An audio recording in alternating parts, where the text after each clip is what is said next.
What happens when the person you're yelling at turns out to be your boss? Kellan Langley stood behind the wheel of his black sedan, staring at the small coffee drive-thru in North Phoenix. 19 stores he now owned, after inheriting them 2 years ago from his late uncle. And yet, this one store, number 12, kept slipping through the cracks.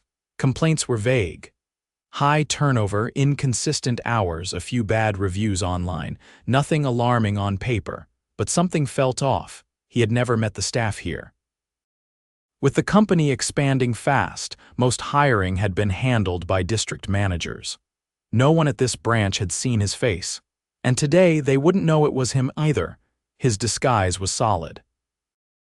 Dyed brown hair under a faded beanie, a patchy beard, glasses, and a name tag that read Kyle Trainee. He wore a wrinkled polo and black slacks that didn't quite fit. Corporate had coordinated with the district manager, saying a new trainee was coming for hands-on training. No photo, no questions. Kellan took a deep breath and stepped inside. The air smelled like burnt espresso and cleaning spray. A short blonde girl at the espresso machine gave him a quick glance. "Hey," she said, "you must be Kyle." He nodded. "Yeah, first day." She didn't smile, just jerked her thumb toward the back. "You can put your stuff in the locker. Man'll be out in a sec." A few minutes later, the manager walked in. "Let's go, rookie," the man barked. "We're already short one today." This was Damon, mid-40s, tall, stocky, and already annoyed. Kellan followed him to the front, where a line of cars was forming. "You'll be on the window, don't screw up," Damon snapped. The shift moved fast. Kellan fumbled more than once, but the girl from earlier, her name was Natalie, stepped in quietly to help. She worked fast, never snapped, but her eyes kept flicking toward Damon like she was bracing for impact. By hour 2, Kellan had seen it. Damon was on edge and the crew was tense. Every mistake was met with sarcasm or a raised voice. At noon, a car pulled up. A middle-aged woman ordered a large vanilla cold brew, light ice. Kellan passed the drink to her. She took one sip and frowned. "This is regular coffee," she said gently. "I asked for a cold brew." Before Kellan could even respond, Damon stormed over. "What the hell, Kyle?" he shouted. "She said cold brew." The woman looked startled. "It's okay, I just know." Damon cut her off, turning back to Kellan. "Are you deaf, dude?" Kellan's pulse ticked up. "It was an honest mistake, I'll remake it." But Damon kept going, loud, in front of the customer. "We're not running a daycare here. Pay attention." The woman drove off, shaking her head. Kellan stood frozen at the window. Natalie gave him a quiet glance but said nothing. Later, on break, Kellan sat outside on a crate, trying to shake it off. Natalie came out with a paper cup of water. "Sorry about that," she said, handing it to him. "He's like that, always." She didn't answer right away. "I've been here 8 months. He only yells when the district manager's not around and only at certain people." "Certain?" Natalie looked away. "Sometimes it's the girls. Sometimes it's anyone new. He says it's stress." Kellan nodded slowly. "Why stay?" she shrugged. "I need the hours. My little brother's in school, rent's not forgiving." That night, Kellan sat in his car for over an hour before driving home. He'd seen enough to know this wasn't just one bad moment. This was a pattern, but he needed more. Tomorrow he would come back again. Still Kyle. Still the trainee, but this time he'd listen harder, watch closer, and he'd be ready. Kellan showed up 15 minutes early the next morning. Natalie was already inside, tying her apron in front of the sink. Her hair was pulled back tighter than yesterday, and she moved with a pace that suggested she hadn't slept much. She glanced at him once, didn't say anything, and went back to wiping down the counters. A different barista, a tall guy with a buzz cut and tired eyes, walked out from the back room with a stack of milk jugs. "You the trainee?" he asked without stopping. "Yeah," Kellan said. "Kyle?" "Micah," the guy replied. "You're on bar with me. Damon's running late." Kellan followed him behind the counter. The openers looked like they'd been scrambling without support. Milk crates were half-stocked, syrup bottles sticky, and the ice machine was near empty. Micah tossed a rag at a puddle near the smoothie blender and muttered something under his breath. "You've been here long?" Kellan asked. Micah gave a one-shoulder shrug. Couple months, not long enough to be this tired. Before Kellan could say more, the bell above the door jangled. A woman in a green windbreaker walked in, holding a clipboard. She didn't greet anyone. Micah lowered his voice. "Great, health inspection." The woman moved briskly, checking sink temperatures and jotting notes. She paused near the walk-in fridge, sniffed, then looked up. "You're out of compliance on dairy labeling," she said. "And this fridge is at 47. It's supposed to be under 41. Natalie looked over. "We've put in 2 maintenance tickets, but no one's come out." The woman didn't respond. She scribbled something and walked off. Damon finally arrived 20 minutes later, wearing sunglasses and holding an energy drink. He didn't greet anyone. Just looked at the clipboard. The inspector left and muttered something Kellan didn't catch. Then he turned to Micah. "Why's the fridge still busted?" Micah didn't look up. "We've reported it twice. Nothing's happened." Damon dropped the clipboard on the counter. "I'll handle it when I have time. Focus on orders." The morning rush hit hard. Kellan stayed mostly silent, watching how the team moved. Natalie barely spoke, but her hands worked fast. Micah picked up her slack without being asked. A third barista, a girl named Tasha, arrived late and looked visibly nervous. "Sorry," she whispered to Damon. "My bus was behind schedule. You're lucky we didn't lock the door without you," he said loudly enough for customers to hear. "Next time, figure it out." Tasha nodded quickly and went to the register. Kellan saw her hands shake while she tapped the screen. By 10:30, the line had finally died down. Damon leaned against the back counter, scrolling on his phone. Kellan stepped beside him. "You want me to restock syrups?" Damon didn't look up. "You're not ready for that. Just wipe tables or something." Kellan turned to leave, but Damon wasn't done. "Don't think I didn't notice yesterday," he said. "You handed out the wrong drink and made us look like amateurs. Try that again and you're gone." Kellan nodded slowly, then walked outside with the rag. He didn't wipe the tables. He just stood there, watching cars roll past on the main road. The sun was climbing. It was going to be a hot day, and no one inside had taken a break yet. He waited a few minutes, then walked back in. Natalie was at the sink rinsing blenders. "You need water?" she asked quietly. "No," he said. Then paused. "You doing okay?" She didn't answer right away. She kept rinsing. Then finally, without looking up, "He's worse when it's slow. If there's no one to yell at, he finds someone." "You ever report him?" She turned off the faucet. "To who?" "District manager's his cousin. You think that's a coincidence?" Kellan said nothing. At noon, a middle-aged man came in wearing a navy blue polo and khakis. He ordered a protein smoothie and sat in the corner. Damon noticed him and straightened up. "Boss is here," he muttered to Kellan. "Act sharp." The man stayed 20 minutes, then left. Damon relaxed immediately after. Micah walked by and muttered just loud enough. "Funny how he only cleans when someone's watching." Kellan kept his head down. Later in the afternoon, Damon started assigning cleaning tasks. All the heavy ones went to Natalie and Tasha. Micah was put on register and Kellan was told to mop the back hallway. Tasha struggled to lift a full trash bag from the outside bin. Damon watched her, arms crossed. "You gonna lift that thing or ask it on a date?" he said. Micah turned his head. "Dude, not cool." Damon ignored him. Kellan walked over to help her, taking the bag from her hands. "Thanks," she whispered. Damon just walked off. By 4, the store had settled into a lull. Damon disappeared into the back. Kellan waited 10 minutes, then followed. He found him in the office, feet up on the desk, watching a video on his phone. "You need something?" Damon asked without looking up. "Yeah," Kellan said. "I think you and I need to have a real conversation." Damon finally looked at him. "Excuse me?" Kellan reached up and pulled off his glasses, then the beanie. He looked Damon straight in the eye. "My name's Kellan Langley. I own this company." Damon froze. His mouth opened slightly, then closed again. His eyes darted toward the office door. "You're joking." Kellan didn't blink. "You've been verbally abusive to your staff, ignored safety violations, and failed to take action on reported equipment failures. I've seen enough." Damon stood up. "Okay, hold on. Look, I didn't know." "If I did, you shouldn't need to know I'm watching to treat people with respect." Damon took a step forward, hands raised slightly. "Let's just talk about this. I've been under pressure, no, Kellan said firmly. You've had chances to lead this store and you chose intimidation instead. You're done, effective immediately. Damon was silent. Leave your keys on the desk. You'll be contacted by HR regarding your final paycheck. Kellan turned and walked out of the office. Damon didn't follow. Back on the floor, Natalie and Micah were restocking cups. Kellan looked at them both. Can I see you two in the back for a moment? They exchanged a glance, then followed him into the office. He shut the door behind them. I'm not Kyle, he said. My name is Kellan Langley. I own this company.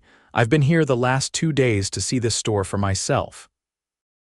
Micah leaned back against the wall, arms crossed. Natalie didn't move. Damon's gone, Kellan added. I fired him just now.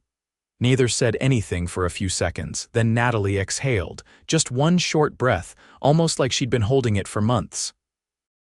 I thought you looked too clean for a trainee, Micah said. Kellan almost smiled. I'm sorry it took me this long to see what was happening here, but I'm here now, and things are going to change. Micah nodded slowly. Natalie looked up.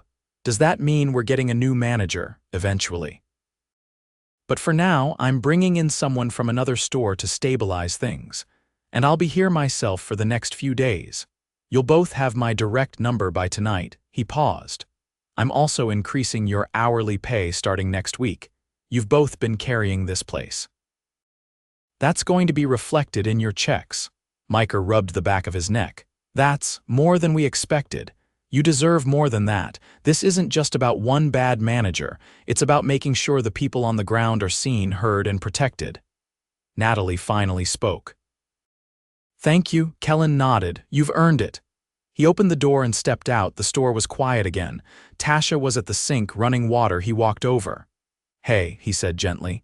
You okay? She turned, startled. He extended a hand. I'm Kellan, the owner. She blinked.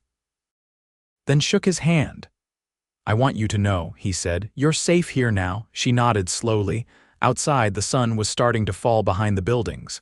The store felt different already. Still tired, still under strain, but no longer tense. It wasn't fixed yet. But it had finally started.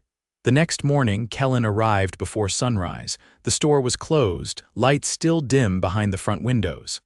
A single car sat in the parking lot, Natalie's. She was inside, reprinting labels by hand at the back counter. Kellan unlocked the side door and stepped in quietly.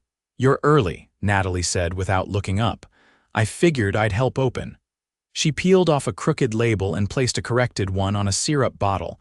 We've been out of the printer tape for a week, she said. Damon kept saying the order was in. Kellan walked to the back office and checked the supply closet. Half the items were missing. No backup gloves, no cleaning tablets, no replacement parts for the espresso machine. He pulled out his phone and made a list. 15 minutes later, Micah arrived. He looked like he'd barely slept, dark circles under his eyes, hoodie pulled tight around his face. You good if I run bar this morning? He asked Natalie. Please, she said. The blender's been making that weird grinding sound again. I'll take it apart if I get a second. They moved with quiet familiarity, no wasted motion. Kellan helped restock lids and cups, then stepped aside while Natalie unlocked the patio doors. By 7, the first customers trickled in: office workers, a pair of nurses, a teenager with a skateboard and earbuds. Orders came fast, but the team held steady. Without Damon hovering, the whole rhythm of the store felt different. There was no snapping, no edge in the air. Still, the gaps were obvious. The register kept freezing during gift card payments. The fridge temperature hadn't changed, and there were only 3 people on the floor for the first 5 hours. At 9:30, a corporate truck pulled into the lot. Kellan stepped outside to meet it. The driver handed him 2 large boxes of emergency supplies, printer tape, cleaning materials, and the missing safety signage Damon had failed to post. Appreciate it, Kellan said. Inside, Natalie was trying to fix a syrup pump that had jammed. The counter was sticky with hardened caramel. Kellan handed her a replacement bottle and a fresh pump. She blinked. You got these that fast? I made a call. Micah leaned over the counter, wiping down the glass display case. Any chance you called someone about the fridge too? Tech will be here by 1. Kellan turned to Natalie. You're scheduled until 3, right? She nodded. When your shift ends, I want you to take the rest of the day off. Fully paid, no questions, she paused. Why? Because I've been watching you hold this place together for 2 days straight. And because you're not supposed to carry a full store with a skeleton crew. Her shoulders dropped slightly. You're serious? I've already cleared it. After the morning rush, a woman named Lacey arrived from another store. She'd been pulled in temporarily to stabilize operations. Sharp, quiet, and clearly experienced. Kellan introduced her to Micah and Natalie, then spent a few minutes walking her through the current state of things. The staff's solid, he said. They just haven't had support, Lacey nodded. I saw the maintenance log. It's 3 weeks behind. Catch what you can, document everything else. By noon, the fridge technician showed up. Kellan walked him through the back hallway while the team handled the lunch line. The motor was running hot and the coolant levels were low. The tech replaced 2 components and marked it for a full inspection later in the week. When Kellan came back out, Tasha was by the sink, scrubbing a stained blender jug. Her uniform sleeves were shoved up past her elbows and her lips were pressed together tightly. He walked over. How's it going? She didn't look up. Fine, you sure? I'm not used to people asking that. He leaned against the counter. I noticed yesterday Damon was giving you the worst tasks. She stopped scrubbing. He said the others had seniority. I thought that meant I just had to prove myself. You already have. She turned toward him, eyes narrowed slightly like she wasn't sure if she believed him yet. You're not invisible here, Kellan said. That changes now. She didn't respond, but she didn't turn away either. Just after 1, a customer walked in wearing a delivery service polo and a heavy scowl. I picked up a mobile order here yesterday, he said loudly. It was wrong and the girl at the window didn't even apologize. Kellan stepped forward. What was wrong with the order? It was missing a sandwich, I called and nobody answered. Natalie walked up behind the counter. Was it a turkey pesto? The man glanced at her. Yeah, that was it. You picked it up at 10:15, she asked. He nodded. You were the 4th mobile order in a row and our warmer broke mid-shift. I tried calling the number on the ticket, but it went to voicemail. I refunded the item manually. Kellan watched the man's posture shift. Well, no one told me that, he muttered. Because you didn't leave a callback number, she said evenly. We did what we could. The man looked at Kellan. You the manager, I'm the owner, Kellan replied. The man blinked. We've had equipment failures, short staffing, and poor oversight from the previous manager, Kellan continued. But these employees have handled it with more professionalism than most companies can train. The man looked back at Natalie, then down at the counter. All right, he mumbled. Thanks. When he left, Kellan turned to Natalie. You didn't have to defuse that. I would have handled it. She gave a small nod. He wasn't the first. At 2:30, Natalie pulled off her apron and grabbed her bag. She paused at the door. You sure you don't need me to stay? I'm sure, Kellan said. Go rest. She hesitated, then walked out into the sun. The rest of the afternoon moved steadily. Lacey handled a shift handoff with practiced efficiency. Micah finally got a 15-minute break around 4. Tasha stayed steady on bar, not flinching when the blender sputtered again. By 5, Kellan sat in the back office, filling out 2 forms, one for wage adjustments, the other for equipment replacement funding. The new manager role hadn't been filled yet, but he'd already begun internal outreach. No more external hires without oversight. Lacey knocked on the door frame. You staying through close? Kellan looked up. Yeah, want to walk the floor with me? They stepped out together. The store smelled cleaner than it had in days. The countertops gleamed, the floor was dry, and the trash had been emptied without being asked. Customers were chatting softly, sipping drinks and tapping phones. Lacey crossed her arms. They've been running on fumes. I know. They're going to need more than a pay bump. They'll get it, Kellan said. Schedules, equipment, regular site visits. And a line to corporate that actually answers. A teenage girl at the counter laughed as Tasha handed her a drink with a sticker on the lid that said, "Thank you." It wasn't standard. Tasha must have written it herself. Lacey nodded toward her. You keeping her? Absolutely.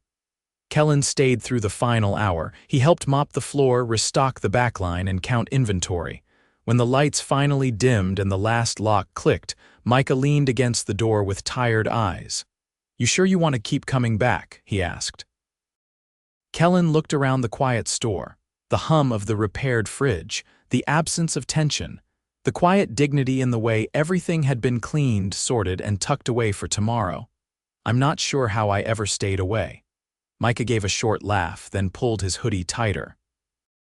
See you in the morning, boss. Kellan nodded. For the first time in a long while, he didn't need to say anything back. The work was speaking for itself. 3 weeks later, Kellan returned to store 12 without a disguise. The weather had shifted.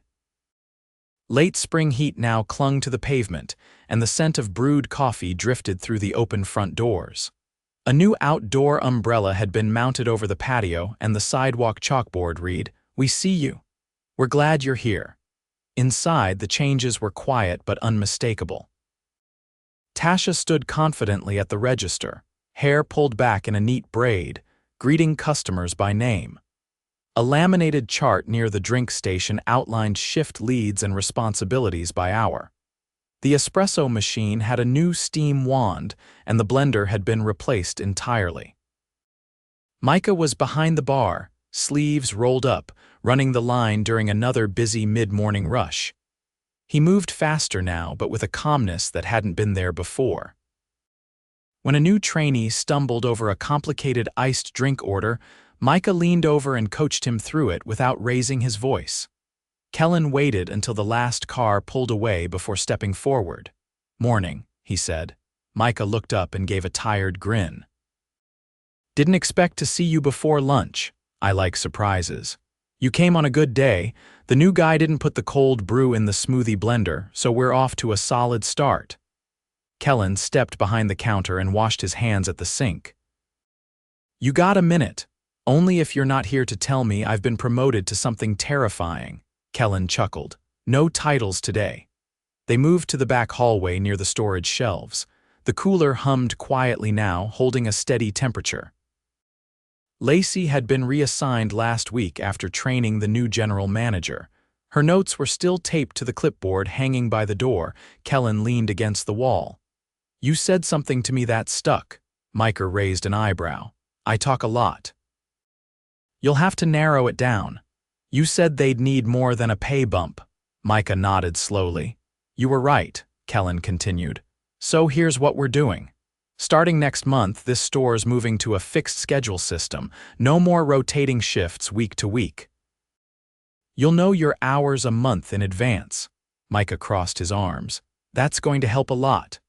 We're also creating a lead barista pathway. Paid training, additional responsibilities, and a clear route to assistant manager if someone wants it. No pressure, but you're already on the list." Micah didn't answer right away. "Then you think Natalie would take that too?" "I already offered it." He looked down at the floor, then back up. "She say yes." She said it was the first time anyone asked her. Micah pushed off the wall. "All right. Let's stop talking before someone thinks you're giving me a raise in public."